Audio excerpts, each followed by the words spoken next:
you, Ben. So, Jason has now finished numbering everything according to their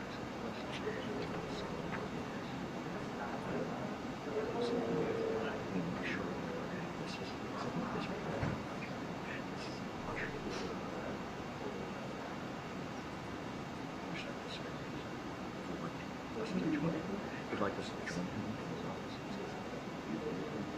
I'm sure you will. Everybody wants his questions addressed.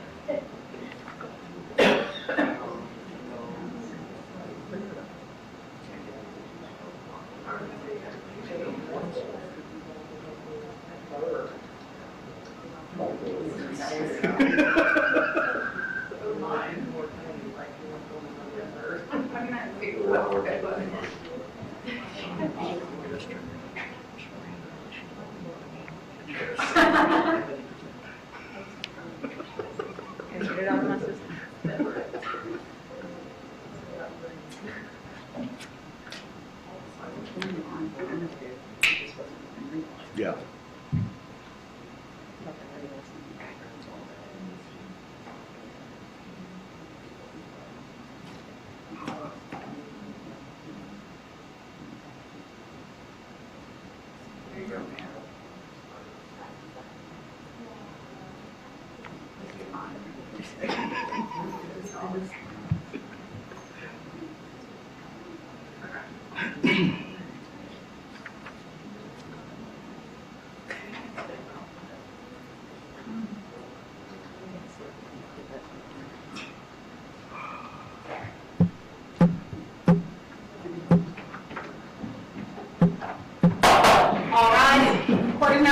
The Honorable Judge Stephen Everett presiding.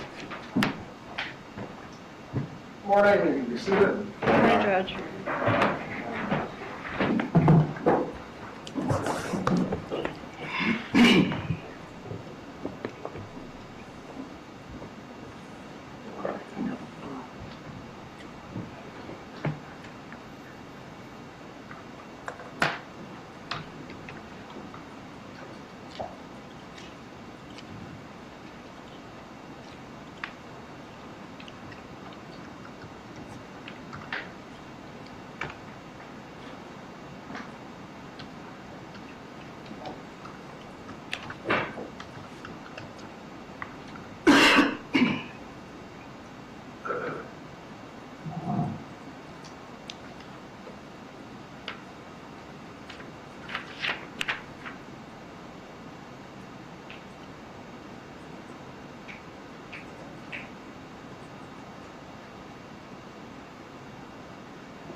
Here this morning in State versus Donna Adelson, 2023 CF 3226, for the final pretrial hearing this morning.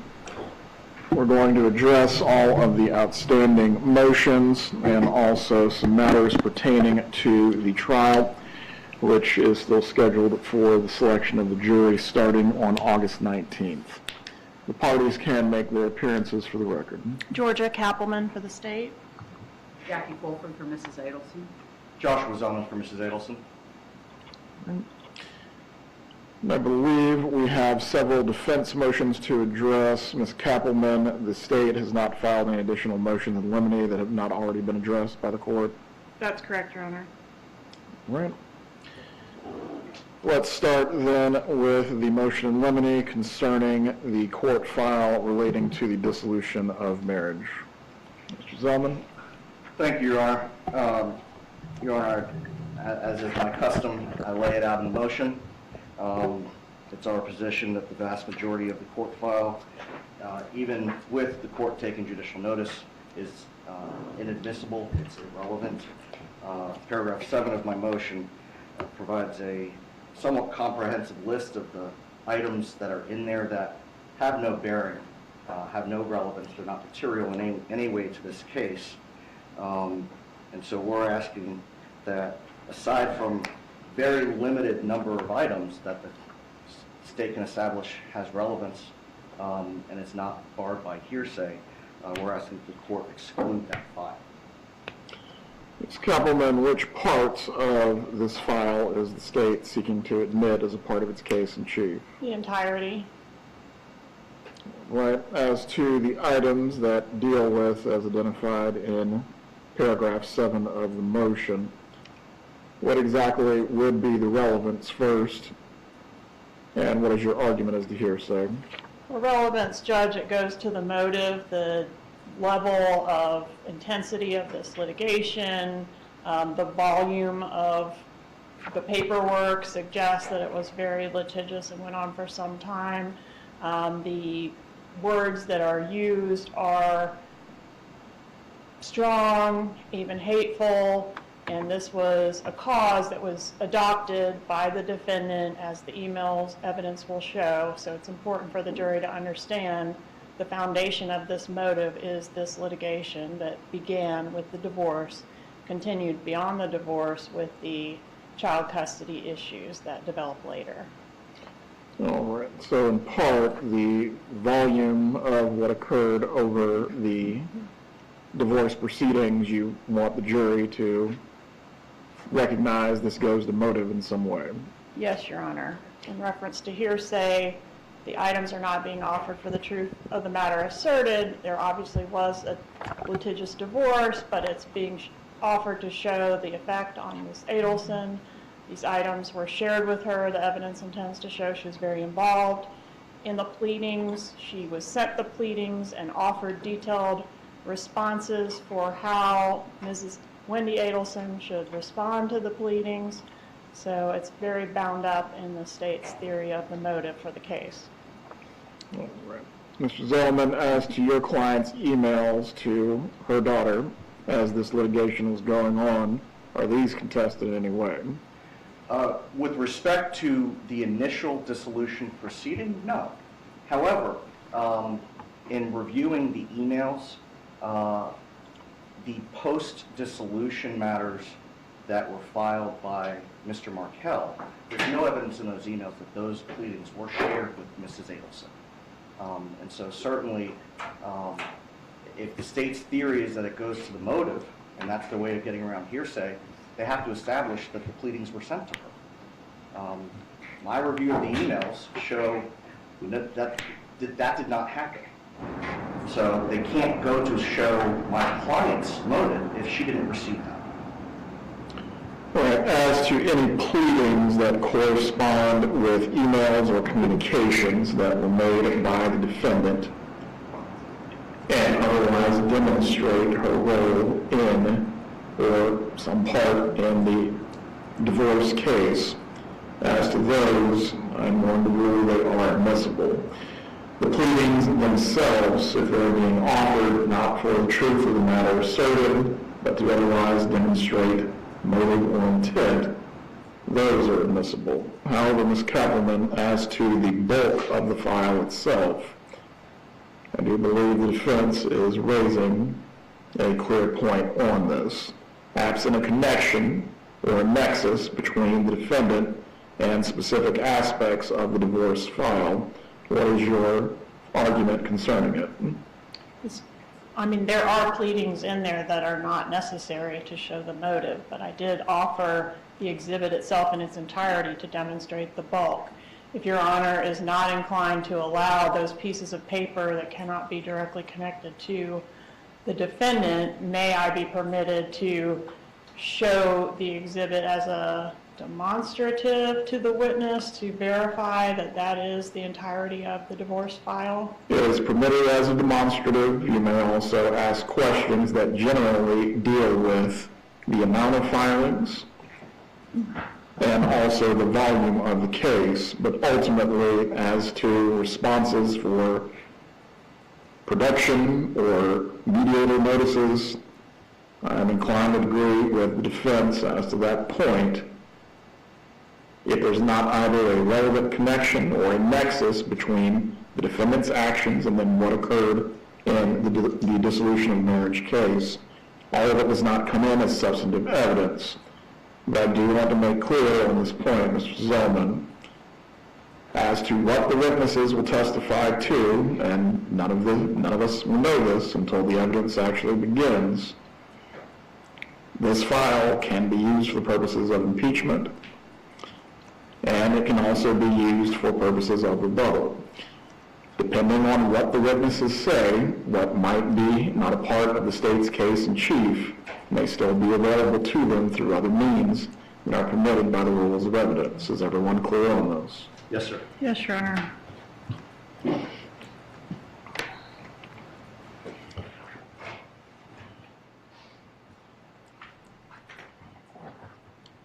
All right, let's move on to the motion in limine concerning the testimony of Sarah Yousef. Mr. Zellman. Again, Your Honor, we stand on the motion. Ms. Kappelman, response. I would just ask Your Honor to reserve on her. The state has no intention of calling her, so I don't think, unless that changes, that there's any reason to address her testimony at this time. Well, and I assume you are going to leave Ms. Yousef available as a rebuttal witness if necessary. Yes. If a witness is not going to be called, it essentially moots the issue. On that point, Mr. Zellman, the state is not committing to calling this witness. If they do call them at that time, I will issue a ruling concerning your motion in limine. Yes, sir. As to any purpose of rebuttal, ultimately what comes out as a part of the defense case, Ms. Yousef still is able to testify in that capacity.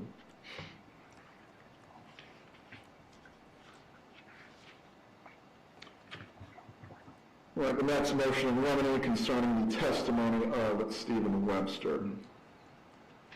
Does the defense have any argument that has not already been made through the pleading? No, Your Honor. Ms. Kappelman, response.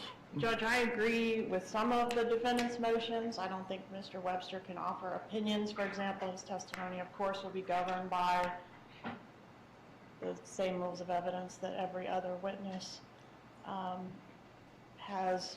is governed by, but he does offer some relevant points, so I think I should be permitted to, I don't know, these motions kind of blow my mind because it's like we want to pre-litigate every statement, including potentially objectionable statements that can be addressed during the trial by a proper timely objection, so I would ask that it be handled in that way.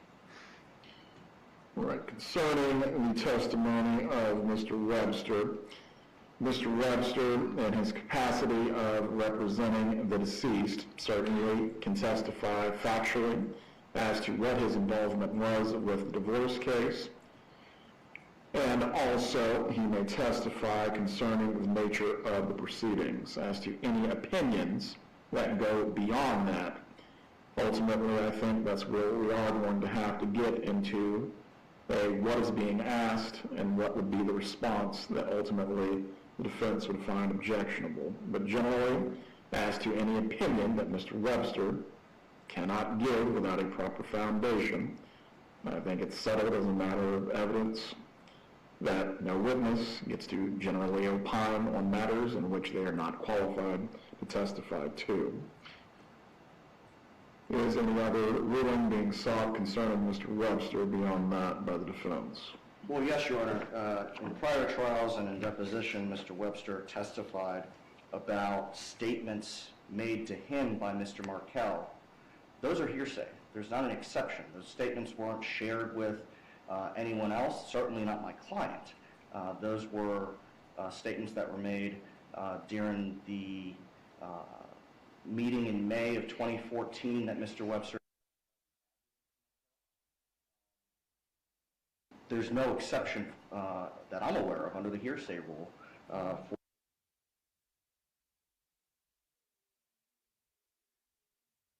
statements made by the deceased to Mr. Webster. Ms. Kappelman, do you have an argument?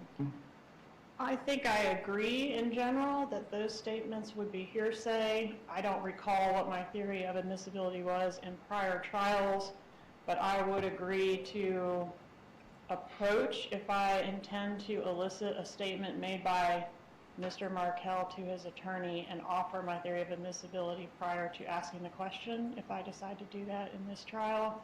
I don't think I plan to do that, so it's hard for me to address what that theory might be now. Well, again, as a general principle of evidence, hearsay that has no exception is not admissible. If the state is seeking to admit this statement for a proper purpose that actually has a basis in the rules of evidence to be admitted, you will need to approach so that way the information is not placed improperly before the jury. The motion in limine is granted as to Mr. Webster offering any opinions for which he is not qualified to give. The court will reserve the ruling on the issue of any statements that he may testify to by the deceased, if the state, again, will have to present an actual exception to hearsay in which the matter can be placed before the jury. Right, the renewed motion in limine concerning the Latin kings. Mr. Zellman? Yes, Your Honor. This goes in part to the theory of the defense and why Mrs. Adelson acted the way she did, the language that she used on the 2016 wire calls. Typically, I know that we would want to have the foundation laid through her testimony for that, but if the court were to bind our hands in questioning the state's witnesses, it would be too late to wait until she testifies. We would lose the ability to cross the state's witnesses on that issue. It's very limited. You have Luis Rivera. There will only be a few questions at most. Potentially Charlie Adelson, depending on when the state calls him. Certainly Special Agents I believe it's Jimenez. Now, in the last trial, he outright testified that he was, I guess, at least pretending or trying to influence your client as a member of the Latin Kings gang. Yes, sir. All right. To that end, Ms. Copperman, what is your argument? Same as my argument has always been on this issue, Judge, which is that Rivera was a gang member. That's why he was recruited to do this. I think that's relevant. But the fact that he was a leader of a specific gang, I think, is just bad character evidence that doesn't lend anything additional, more prejudicial than probative, and I would ask to exclude those details. Similar to what we had in the last trial, as to this painting the character of Mr. Rivera specifically in a negative light, the court's ruling will remain the same. As to the witnesses, though, Mr. Jimenez or other witnesses that may bring up this topic unsolicited on their directs, once the horse is out of the barn, it's out of the barn. As far as any cross-examination of Mr. Rivera specifically, the defense may cross-examine Mr. Rivera as to his role as a gang member and why he was recruited into this matter to specifically serve a purpose as it relates to the conspiracy of the killing of Dan Markel. Now, with regard to undercover or the former undercover agent, Ms. Cottingham, this is where I believe the analysis begins to diverge on this topic. He specifically approached the defendant as a Latin King member, correct? No, sir. My recollection is, I mean, I know that was his testimony, but I would instruct him not to say Latin King in the future. However, he didn't say anything to Ms. Adelson about being a Latin King. I guess that was his version of acting like a gang member. I don't know how well he did. Ms. Adelson didn't seem to think he did very well. But that was the intention. He did not represent himself to her verbally as a Latin King gang member. He was not wearing any clothing or other signifiers that he was a member of a specific gang. I think the idea was just you're an associate of this killer who is a gang member. Any response on that topic, Mr. Zeldin? Just looking at his previous testimony. My role, I'll quote from page 1067 of the trial transcript of Mr. Charlie Adelson's case. Starting at line 20, question, can you explain what that operation was? Answer, my role in the operation, I was portraying a Latin King gang member and I was instructed to conduct the bomb. Continuing on 1068, question is, all right, when you say you were posing as a Latin King gang member, did you announce yourself as a Latin King gang member to the person you approached? I did not. Okay. So you're just, that's the role. That was my role. You're a character. That is correct. That is his testimony. And yeah, I believe that once, especially with the call that my client made to the undercover on May 6th of 2014, when he became verbally aggressive towards my client, that factors into his role as a Latin King gang member. And I know in the previous hearing last year, Your Honor questioned whether there was a difference between a Latin King gang member and simply a gang member. The answer is absolutely. In Miami, in South Florida, there is absolutely a difference between a gang member and a Latin King gang member. Even with that being said, this ultimately goes to your client's state of mind, who is going to establish how she knows the difference between, forgive the pun, the garden variety gang member and a specific gang member. I think between her testimony and anticipated testimony of Charlie Adelson. As to the questioning of the former undercover officer or special agent Jimenez, I will permit the defense to question the former special agent as to whether he is portraying a member of a specific gang as a part of his bump operation. Depending on what the answer is, we will revisit the issue of whether the name Latin Kings needs to be specifically uttered as to either Mrs. Adelson or Charlie Adelson testifying concerning her state of mind and knowledge of the Latin Kings. As it goes to state of mind, the defense may certainly inquire as to that during the defense case in chief.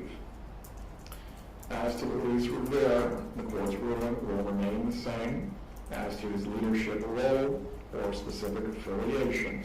The fact that he is a gang member may be inquired into, and the fact that he has had, or the fact that he had, or his role while he was recruited in this case, that certainly is ripe for cross-examination and may be inquired into. But as to him being a specific Latin king, that is where the line is going to be drawn. Do we need any clarification on these rulings? Just a moment, Your Honor. Not from the state judge.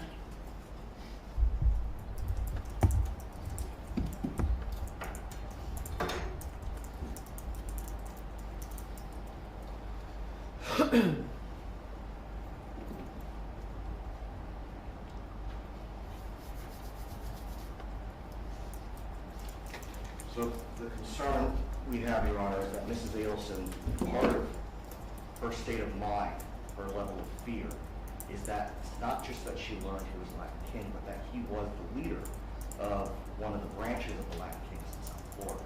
That heightened her fear. And of course, she will testify to that. I cannot make her testify. If she is committed to do so as a part of her defense, that's her choice. But ultimately, someone with competent knowledge has to testify to this fact. Eliciting information about state of mind from a witness that either has not spoken to your client or either has no knowledge of the state of mind, I'm not sure how that can be accomplished other than either your client herself, her son, or someone else who has direct knowledge of her state of mind at the time, unless you have an argument. So I guess the way that we could accomplish that, Your Honor, is that Mr. Rivera, he is under a defense subpoena. We would ask that he remain for the defense case so that we can call him on our case in chief. That's fine. Mr. Rivera, as I recall, never had any direct communication with your client, but this is to elicit another relevant matter. That's correct, Your Honor. It would be, once we establish the foundation, I would want to recall him for the specific purpose of him confirming that he was a leader of the Latin case. Very well. Mr. Rivera will remain under the defense's subpoena until the conclusion of the trial. Let's move on to the defendant's motion of limine as to the interpretation of emails, recorded phone calls, and text messages. Which witnesses is the defense referring to concerning this motion? Your Honor, I think it goes really to retired Detective Isom, Special Agent Sanford, potentially Jason Newland. I think a number of witnesses have offered interpretation of statements that were made. Now, we're not talking about coded language. Coded language is treated differently. What we're talking about is the emails, the recorded phone calls, and the text messages, other than coded language. What we're asking the court, because it has come out so frequently, that the court prohibit the state and, what's good for the goose is good for the gander, the defense, from asking someone other than an expert to offer an opinion about what someone means by an email, what they meant by a statement, or what they meant in a text message, aside from the language that's used itself. Ms. Cumberland, response? I agree, that would not be in this. The motion in the limine is granted as previously raised in the argument on this matter. Any matters that would go to a code in which a witness could lay a proper foundation on this issue. Certainly they may testify as to that point, but any general opining as to what an email, a phone call, or a text message means will not be permitted unless there is a proper foundation that can be laid by that witness.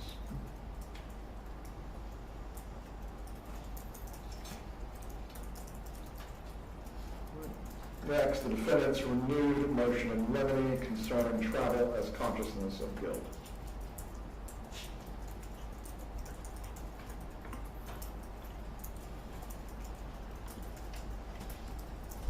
Your Honor, I know that the court previously ruled on this issue that allowed the state to use this information in their argument.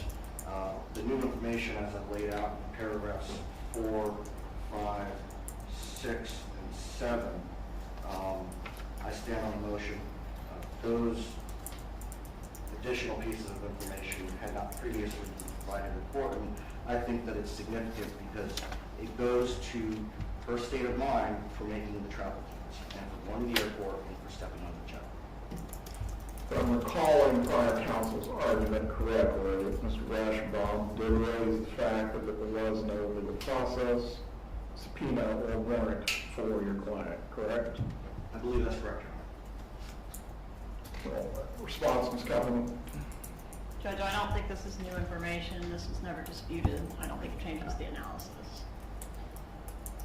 On this particular point, the court has reviewed the transcripts of the depositions that were cited by the renewed motion, and the ruling will remain the same on this issue as before. These matters go to the weight of the evidence and not the admissibility. The jury, as the trier of fact, is going to decide what significance to give to the evidence. The defense also is free to cross-examine on all issues that pertain to Mrs. Adelson being free to travel. The matters that have been previously raised within the motion to suppress and rule on as to the phone calls and other evidence, that also will be presented to the jury as well. They will make up their mind. Thank you, sir.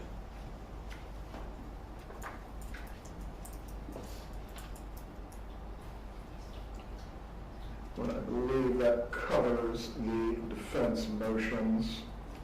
And Ms. Cumberland, you stated that the state did not have an additional motion of limine that not already been previously ruled on. That's correct, Your Honor.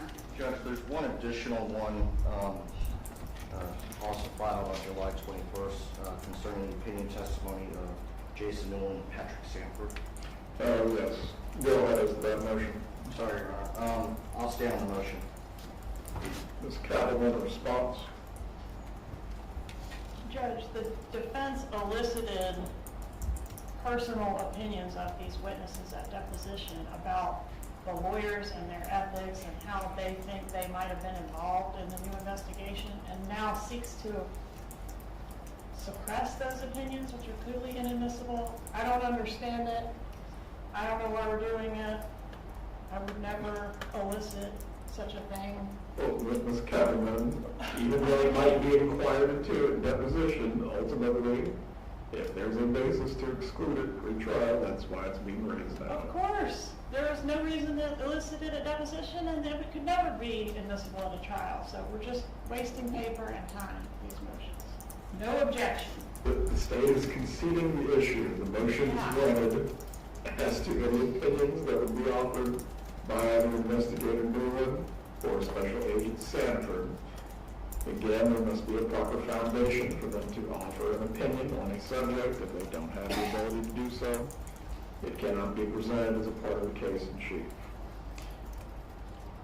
I don't really see a context in which this might come around, either in rebuttal or as far as impeachment, but again, these rulings are being made as to the state's, the substantive evidence the state may present as a part of its case in chief. If it needs to be readdressed as a matter of either impeachment or rebuttal, we'll take it up at the appropriate time. All right, let's go ahead and talk through some of the logistics for jury selection on 8/19. We are going to be in this courtroom once again. I believe the number of jurors that we have under summons right now, or prospective jurors under summons, I believe it's near 300. So what we're going to do on that Tuesday, essentially we will have the pre-screen of the jurors on the issue of pretrial publicity, similar to what we did in the last trial. The court will be asking these same questions, or substantially the same questions. Both parties will have an opportunity to follow up on the court's questions on the issue of pretrial publicity. If a prospective juror is deemed suitable to return for a group voir dire, from there they will be given the date and time for which group voir dire will begin. For the pre-screening that will take place on both Tuesday morning, Tuesday afternoon, potentially Wednesday morning and Wednesday afternoon, I would anticipate by that point we would have a suitable pool of jurors from which, going through the pre-screening process, anyone who has had an issue, or either the court believes, the state believes, or the defense believes, is not suitable to go to the group voir dire. From there, each party will have an opportunity to make their objections known as to that prospective juror, and they'll be told to return, or they will be excused at that point. Does anyone have a question about the pre-screening process? No, sir. There you are. Also, as well, so that we don't have any issues similar to what occurred in the previous trial, in which I believe there were allegations the jurors were speaking to each other. We are going to have additional bailiffs. The prospective jurors are going to be instructed not to speak to each other. It might make a long day for them, but they will be sitting in silence. We will provide reading material to them, and we'll have extra bailiffs on hand to ensure that no one is speaking to each other while they're waiting to be screened. Does anyone have anything they need to raise concerning those? Is it your Honor's intention to handle the pre-screening, I don't know what it's called, instructions that happen down in jury assembly? Yes. Okay. I believe last time, I'm not sure if someone else qualified or not, but for each group that will be qualified, I will do it personally, so that way from beginning to end, they're seeing me, hearing me, and understanding you're not to discuss the case, or anything else with each other. Perfect, that's the state's request. Judge, how many of the 300 are coming each day? Broke it up into groups of 50, so 50 in the morning, 50 in the afternoon. We may not even need to get to the end of this grouping altogether if we are able to go through the pre-screening process on the issue of pretrial publicity. Once we have, say, 100 to 110, that's more than enough to get 12 people. How do you intend to handle proceeding once we successfully select a jury? Once we have selected a jury at that point, and also I believe too, we'll need at least 2 alternates unless the parties wish to have 3. Defense would request 3, Your Honor. Very well. Then once we have our 12 jurors and 3 alternates, at that point we will swear them. If we have enough time to actually move into opening on that same day at the selection, we'll do that so that way we can start to begin into the witness testimony seamlessly without issue. How many days is the state anticipating to go through its case in chief? I think best case scenario is 5, worst 7, so 6. I could see how it could run into the first part of the 7th day, Judge. I think 6 is a comfortable estimate. Let me bring up my calendar.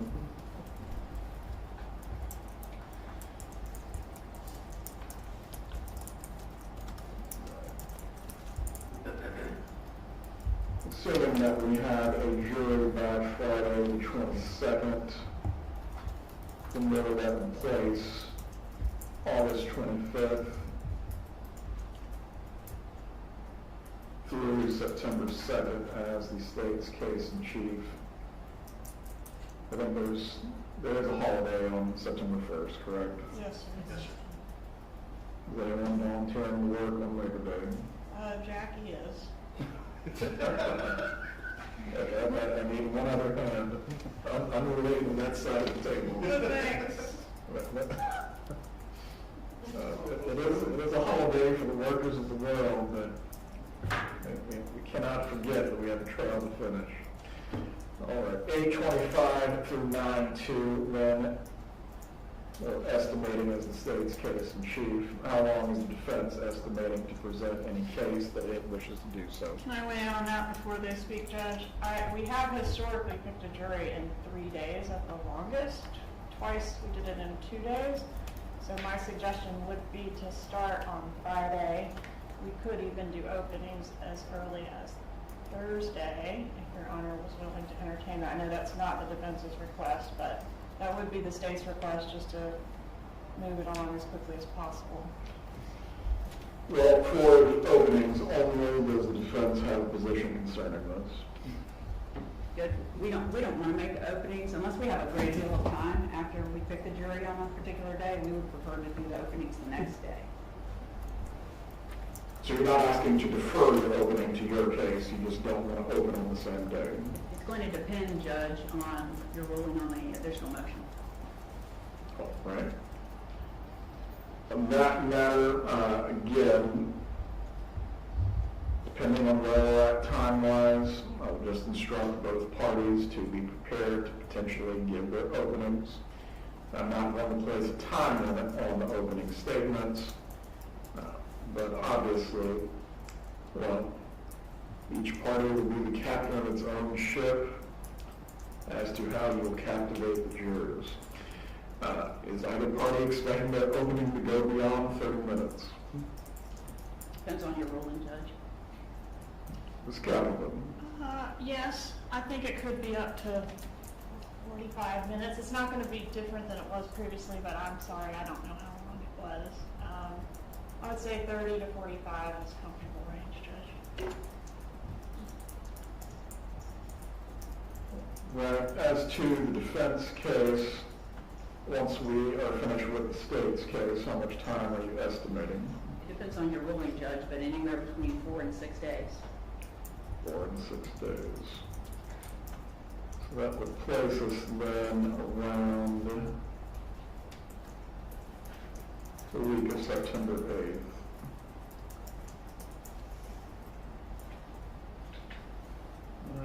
Concerning any other matters that we can address as the logistics of the trial, I believe we will have rooms available for our family members, both for the victim's family and for the defendant. Do the parties anticipate making use of these rooms? Yes, Your Honor. Yes, sir. Right. Please contact court administration. From there, you'll receive information as to how to access the rooms and when they will be made available. Judge, can I clarify your intentions about when to start testimony? Go ahead. You intend to start testimony on the 25th, is that right? With the possibility of openings having already been conducted? Well, at the latest, if we go into Friday with needing to select a jury, Okay. If we get a jury, if we get a jury prior to that Friday on, say, the 21st, really at that point, there's nothing preventing the testimony from getting started on the 22nd. okay, so I'll be prepared to start testimony on the 22nd then, and my understanding was, and my subpoenas run through September 5th, but it sounds like we might be extending into the week of September 8th, is that right? Well, I believe the defense is indicating they might need anywhere from 4 to 6 days. That's what they said. All right, so we could potentially go through the week of the 8th. If need be. All right, I will attempt to get subpoenas out for rebuttal for that week, but I will advise the court that as of right now, those are not out. We are losing a day because of September 1. But if need be, we can figure out logistically how to make this work for Saturday to continue working. I'm sure you all would like a break, but I'm here. Parties have any matters of logistics they need to raise concerning the trial. Yeah, Judge, we're going to have an issue regarding space. We're not all going to fit here. We also don't want our computer screens facing cameras and the audience being able to see what's on our computer screens. I have become very old, and the font size I use is very large, and probably someone in the back row can see what I have on my computer. So we're going to need to have, I understand we're blocked by this column, Right. but we're going to need to have some kind of setup where we can put our things and our defense not be disclosed ahead of time to the media and blogs and this and that. The second thing is these microphones used to have the ability that you could touch it and it would turn off. Mhm. My client is hard of hearing, so she talks loud. So everything she says is going to be picked up. This one is now set up so you have to press it each time you want to mute it. And right, press and hold. You got to hold it down for it to continue to stay muted. And we're going to ask if the court admin could put it back to the function where we can push it off. I don't think there's going to be any opportunity in the trial for someone to not pick up on a recording Mr. Zellman's voice. He's very loud. I tend to be loud too. So it's not going to be a record issue in our position, but it's certainly going to be a problem when we're trying to speak to our client about something because it's going to be heard. Well, but in front of the jury, I definitely understand the concern that we're registering with this. It implies that what can be done for the microphone on the table. If your client does need to write things down, so that way nothing is being given away, that might be the easiest way for that to be handled, but that requires the microphone. The seating set up in the gallery, I believe the first 2 rows behind the defense, those are not going to be available to any members of the media. As far as the font size of your computer, if you need to rearrange how you're seated at the table, so if you need a seat on the far left, or my right, your left, So that way, your computer can face the ball and no one can see it. I don't really know what I can accommodate you with as far as that font says, beyond that. Well, the problem is the end of the table doesn't, it's not open. It's the leg of the table. So I don't know if we can add a little something, another table that is the same size. What I've tried a 3 co-defendant first-degree murder trial in this room before, and what we had done was one table was between the column and the bailiff's box. There was a table here and then this table here. I think that if we could put a table to our left, that might be one way of accommodating this need. Right. Please make a request, then the court admin, we will figure out the best way to try to configure the tables. Ultimately, for what needs to come in with, and I believe the state is going to try to, well, needs to bring in its equipment, audio equipment. Yes, Your Honor. All right. Because of that equipment and how it will need to be set up, the tables and how they're configured can't interfere with that, but we'll try to accommodate that as best as possible. This comment as to the audio visual needs of the state, other than what has been used before with the audio setup, is there anything that needs to be addressed? No, sir, it'll be the same setup with the same company. All right. Probably then they'll need to get started by the 15th in this room so they can set up all equipment, test the equipment, and if there's any problems, we'll be able to figure out what needs to take place before we actually get started on the 19th. All right. For the media presence that will be here as well, I believe it will be similar rules as it's been in the past. There will be one live video camera. There will be one still frame camera. Obviously, the bloggers and reporters, they are permitted to take notes as if they were print journalists.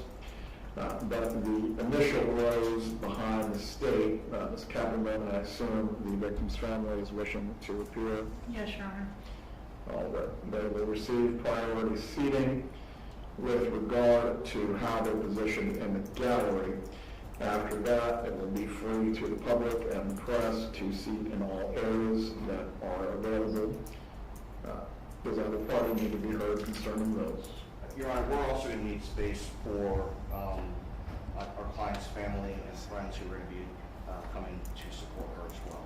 And we would request that they have similar priority seating as the victim's family. That's what the 2 rows will be behind the defense that will be available to family and friends. Again, similar to last trial, other than the video recording and still frame photography recording, beyond that, no cell phones are to be out recording any other matters or trying to take photos of the witnesses or the jurors. I believe similar in the last trial when Special Agent Jimenez testified, his face was not shown, obviously because of the nature of his past work. The court will just make the same ruling concerning that as well. His face is not to be shown, but of course the substance of his testimony certainly may be reported on by anyone who believes it is newsworthy. During the selection of the jury, the faces of the prospective jurors are not to be shown. Their names are not to be shared. But as far as any biographical type of data, such as the composition of the jury, being, for example, 7 male, 5 female, what their professions are, those are certainly able to be reported on by the members of the media and disseminated. But ultimately, what I'm getting at is names and faces, so we don't have any disruption or disturbance during the trial. Do any of the parties have any questions concerning those? No, Your Honor. No, Your Honor. One last thing. Typically, I don't think I've had a trial with you quite some time. Typically, my paralegal sits with us, so that's another reason why we need that additional table. She also may have some additional people assisting her, and I'll make sure that they're identified to the bailiffs so that there are no issues there. The members of the direct support staffs may sit on the benches that are behind the attorneys, or if we need to figure out a table configuration for them, if we have the space. But the direct support staff is permitted as to both sides. Does either party have anything further to raise concerning the logistics of the trial or any other issues before we finish? No, Your Honor. No, Your Honor. One other matter comes to mind if the attorneys can briefly approach.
discussed, we will be in recess for today.